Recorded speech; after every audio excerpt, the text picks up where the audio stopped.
Hello world! WayofTime here, bringing to you another episode of Hemomancy Developer Commentary. I believe this is episode number 3. At any rate, I've been doing a bit more experimentation, doing a bunch of testing, and also attempting a new focus. Spell focus, obviously, because, focuses are kind of how I roll. So, let's first look at one of the newer spell types spells I want to show first. Might as well do that. I'll do projectile, and you know what would be nice, added bonus to this? Actually, let's show this. Arcaratus made a nice texture for the spell tinker table that I think I'm going to end up using for the duration of the mod. It seems pretty good. It's a very high resolution, though it does seem like it keeps the Minecraft style of stuff. So anyways, what was I going to show? I'm going to show this, and I also want to make Icicle Crash. So this is a spell, as you can probably see the results over here, where you hit the entity with a giant icicle falling from the sky. Probably easier to show when they don't just hop away like a bunny, so just do this. So it crashes onto the entity and makes him pop like a rabbit or something like that. But yeah, something that I feel like might be a nice late tier ice spell, and as an added effect it just puts ice blocks everywhere.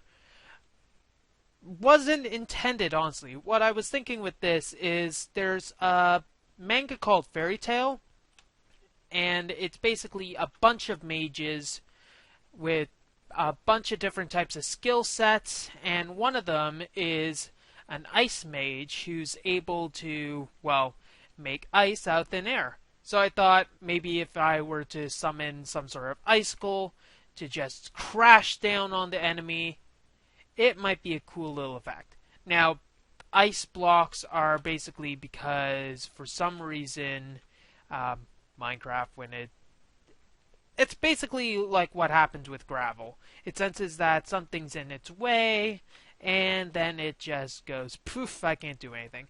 Now, if I staggered the ice blocks, it might be able to work better, but I figured that this giant icicle might be a bit better looking if it were to fall in one big chunk, not in sheets. Anyways, I'm going to continue something with that, and if you add a bunch of damage, maybe some throw away, like push them out of the way or stuff like that, it might end up as a pretty cool spell. Are there any other spells I want to show off? There's a disrobe that I think I might have showed, but anyways, you disrobe the player, and this is a fire spell. So if you use fire, like for instance, where's our fire spell? If you use, that's not fire, that's just a texture that wants to be fire. The idea is obviously it's getting hot in here, so take off those clothes. Add flammable gas, and it might be an interesting mixture. I also have standard poison. It's pretty simple to describe. That's interesting. Why is it going like that? Anyway, I'll figure that out. There's also bounce. Any other things that I should note? Regeneration, earthen spike I showed, and now has a texture. I think that's basically it for the spells in that front. So let's look at summon. So I've been doing a bit of work on the summon. That's interesting. Fall on the block, even though it's textured, it still has those particles. Seems like I'm going to have to register some sort of hit particles. So I was working on some summoning AI. Here's a spell that I made, and basically this spell summons a summon in which you can summon it to do summon works. Let me explain in a bit better way so that I don't, mess with people's brains. So say I have some sort of tree that I want to cut down. Let's say a tree over here. Just for simplicity's sake, we have a nice big old tree that we want cut down. We don't want to do it ourselves. And making a giant machine to do it for us seems a little counterproductive. Why can't we just use our magic? So what we can do is, is my summon? There we go. We can make a spell to summon an entity. And this entity is going to just go over there because I have some preset stuff. So what can we do with this entity? Well, easy things is if we point at a location and tell it to go here, it'll not go there because it's idle location. So I'll set an idle location over there. Looks like I need to set a bit of entity code. This is work in progress. As you can tell, it's a bit work in progress. So we have a summon that's very zombie shaped, and because it extends a zombie, there are some minor issues with it. For instance, now and then it will wander, and also the fact that if I wanted to actually do anything without burning in the sun, I have to add a fire resistance potion. Obviously going to be temporary. I'm going to want to change that later. So as you can see, when it's not doing anything at all, I can, well, let's put this differently. Let's get you out of the way. So my idea of summons is that you'll only be able to do one summon for each spell. Whoop. Hey, I don't want you registered here. One summon for each spell. So if you have one spell for a woodworking zombie, you will only have one zombie. Let me try to explain that a bit better because obviously it's not working out so well. So I toyed with having summon limits. So in Ars Magica, for instance, you are only able to summon one summon monster, and it can only do attacking. Attacking is nice and everything, however, it's not really helpful for a mage. If you're a mage, you want to do a summon that can do more utilitarian things than just attack zombie X, Y, and Z. Because, frankly, that's annoying. So, summon limits are kind of a no-no. If you think of Thorncraft Golems, there's no limit to how many of those you can have. You can just have as many as you want, but you obviously have to pay for it in some way. So my idea is that every spell, well, to make another summon, so if you cast one summon, you'll have one summon. But you won't be able to use that same spell to cast another summon of the exact same type. So for instance, we have a summon right here. We charge up, and we summon it, and now it will go and do its business. Now, as you can see, whenever I right-click this again, I can bring up a radial menu with different instructions. Now, these instructions are dependent on, well, the context. Currently, I only have environmental contexts right now. Context meaning when I look at a block, it will bring up different options depending on what block you are looking at. These textures are going to change. Now, what that means is when it's fully expanded, you'll be able to look at an entity, right-click, and then say, attack. And then it'll attack for you. Or you can look at this block and say, if it has all of the things that make the zombie, well, an awesome defending zombie, you'll be able to look at a block and say, defend here with your life, and then set an area for which it to defend.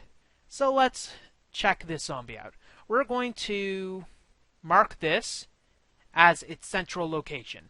So whenever it's not doing anything whatsoever, it appears I need to fix that with something that'll act as a remedial. Anyways, as I was saying, so if we right-click here, we can mark that place as, if I'm not doing anything whatsoever, I'm going to stay here. But we can also define a work area. If I wanted to define here, work here, I'll just add it, and it'll cut down the tree. Because this is a tree cutting summon. Now, obviously, I haven't added a woodworking token in, so that is going to be another step. So you can right-click, define the work area. Now that area is where it's working. So defining a work area is kind of a two-step process. Let's wait for it to finish digging. Then it'll go back to where it was. So defining a work area is a two-step process. You have to define the work area A, so the top corner, and then work area B, which is the bottom corner, which will be much easier when I show you that. So I'm just gonna run over here and tell the summon to just wait here. Mark the central location and it will make its way over here. And obviously eventually I'll have following logic, because telling all your summons to go over to one place might be a bit annoying. So now it's waiting here. And if I have multiple summons, I'd have to bring their individual summons. Actually, let's look at what that would look like. If I have multiple summons, obviously I'm going to want them to do different stuff. So if I were to make a second summon here, I now have a second summon, and I'll make it right here. So its central location is now there. If I bring this one up, which is that summons, I can make it go over here, and it won't affect that one. If you want the more technical term, basically these item stacks are tied to their UUID, and when I log off and log back in, the summons will resync themselves and packets will be sent to the player, so that, well, packets won't be sent to the player for that, but basically the UUID on the item will match the UUID of the summon. So which one's which? That's the only problem. I'm going to need a highlighting thing to fix that. So I want to cut down some trees. That might be a very helpful endeavor that I do. Might be something that would be helpful. So I'm going to have him cut down this tree. But obviously the work area is way over there. I said that earlier. So if we just do that, obviously not going to do anything. So I'm going to set this work area. Let's get rid of that because I'll get confused. Oh, actually we should show it. If I attempt to bring this up, nothing will happen. Well, obviously something will happen. However, because of the client server desync, the client still thinks there's a UUID that matches to the zombie. However, there really isn't one. That'll just be a desyncing packet which will need to be addressed. Anyways, so this zombie, I want it to work in this area. So I'll define corner A and then define corner B. Now it'll work in this area which encompasses this 7 by 7 square and these two blocks in height. So this and this block. So any tree, or rather any log that it finds in that area, it will work on. So obviously different things will have different, well, obviously things that it'll be valid for. So for instance, if we were to have some sort of planting token, you'll have to work on the area of the dirt. So it'll have to encompass the dirt. If you have a tilling token, it'll have to encompass the dirt as well, because those are the things you're actually tilling. And obviously in those cases, it's going to have to be empty above it. It has to be air above it. Now if it's a harvesting token, it will have to encompass this block. So if you have a planting, tilling, and harvesting summon, you're going to have it encompass this and this block, and of course the lateral area that you're defining. So this zombie can cut down trees. It does it very easily, has nice particles. There's actually sound effects, however with my Eclipse environment it doesn't have the sound effects for some reason. Still have to figure out how to do that. But it just works away at it, cutting it down. Won't plant it because there's no planting token, and heck, the summon doesn't have an inventory. But that's old hat. If we want to be really fancy, we can tell him to mark that location. So now its idle location will be way back there. So if you have some sort of woodworking area, you can grow a tree. A tree's grown. What's going to happen? A zombie is going to come out, and halfway ignore the tree. Like I said, this is a wandering AI issue. Because the zombie still has the entity AI wander, it wanders away from the tree, and thus it has to come back to fix the issue. The way to fix that is for me to completely recode the AI, add its own model, etc. However, the reason I'm not doing that is because I'd have to add the model again, which is annoying. So let's kill you, and to free up this, now we have the summon working again, so let's go with a bigger area. My, what a lovely forest we have here, full of ample trees and ampleness. Let's go and summon our zombie. Zombie summon, change it to day, and mark a central location right here. Mark central location, so zombie, come over here, if you please. Thank you very much. And don't start a forest fire because I haven't started put on a deposit. Okay, so I want to define from here to here as my work area. So I'm going to start clearing this area of all the trees, if it can actually access the trees. So it's going to have a bit of a problem because there's no clear path for it to follow. But eventually, if it doesn't hop around like an idiot all day, this is where the go here helps, kind of. Okay, it should be able to cut the tree down. I need to extend the range of that slightly. And then it'll start cutting down the trees. And then slowly but surely cut down all the trees in this area while walking around and doing everything else. So cut down that tree. And then once this tree is fully knocked out of the park, it'll then work on to the next one, which will be over there. And its range just needs slight updating. Currently the range is 1, so it has to be within 1 block for it to work, but obviously that doesn't work for trees. Maybe I can have a token that changes its range, and that will be something that will be, well, workable. So that's basically what I currently have what I'm currently working on in the mod. So Hemomancy, I feel like, is progressing quite smoothly. There are obviously a few hiccups now and then, but I think it is working well enough. We do have a new summon. I'll be able to have a bunch of fun things. One of the funny things that I've thought about for this is that I want to be able to, well, have some sort of grand building and a bunch of hallways like this.